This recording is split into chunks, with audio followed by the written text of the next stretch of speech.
During the pandemic, the way we work changed completely. Many companies switched to remote work, and now some are calling employees back to the office. They say it's for better productivity and team bonding. But is working outside really more effective? Or does remote work boost performance instead?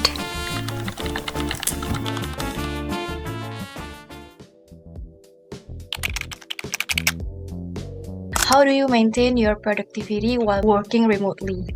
Kalau masalah productivity itu relatif sebenarnya, karena memang sebenarnya konsep itu berawal dari pekerjaannya ya. Kita harus concern dengan pekerjaan kita. Produktivitas di sini memang tergantung dari individunya sebenarnya.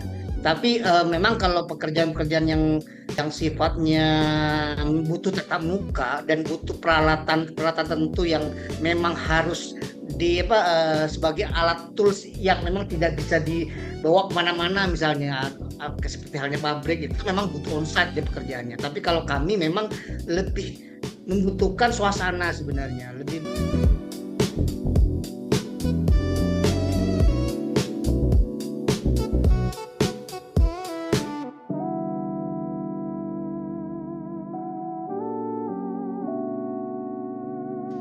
Many people feel more productive working remotely. According to World Remote data, 62% people workers say that productivity improved when working from home. And data from US Labor of Statistics 2024 say that for every 1% increase from working home, and flexibility play a big role.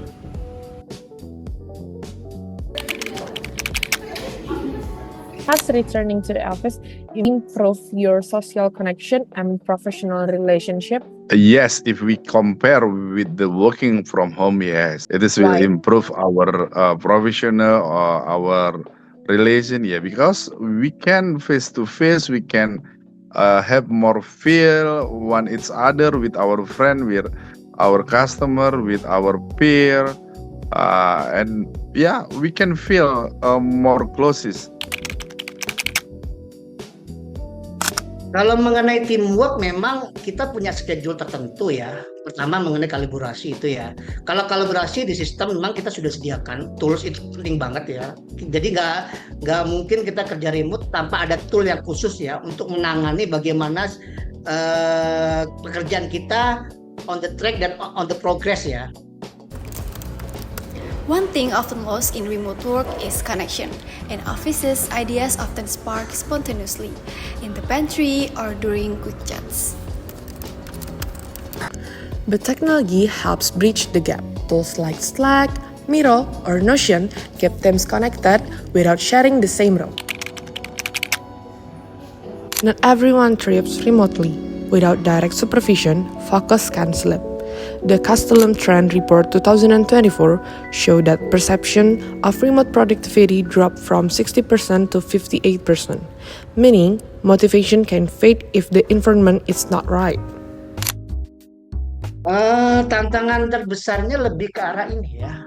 Lebih ke arah kita memanage waktu sebenarnya. Di awal kita secara tim atau kita dengan klien itu harus ada kesepakatan, terutama mengenai schedule. Kita harus pastikan schedule itu on the time semua ya, on the track dan on the time. Ya, menjaga istilahnya emosional kita untuk selalu mengikuti ritme dari schedule atau pekerjaan kita. Itu tantangan utamanya. Remote work lets me manage my rhythm. No traffic, more time for health and family. Kalau bagi saya sendiri yang melakukan itu ya lebih produktif ya daripada saya harus tiap hari ngantor di situ, suasananya rutin setiap hari. Misalnya di perjalanan, kalau kayak di Jakarta ini kan bisa 2-3 jam macet di perjalanan. Nah, kita lebih mudahnya kita misalnya ada workshop tertentu di suatu tempat dan kita langsung banyak remote ke klien. But some people feel lonely from less social interaction. The office remains a space to feel connected. Remote or on-site, it's not about which is better. But how we stay productive in any situation. Stay connected even from afar.